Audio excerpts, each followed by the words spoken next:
Hello guys, welcome back again. Day 11 po nila ngayon.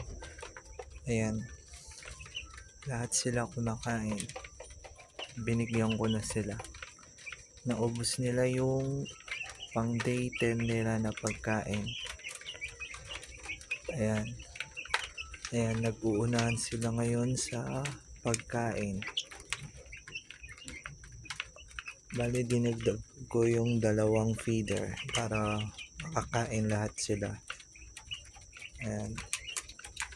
Ayan guys, yung isa tambay mode siya. Oy, kain ka.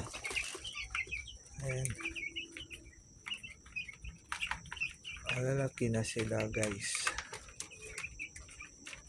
Ayan.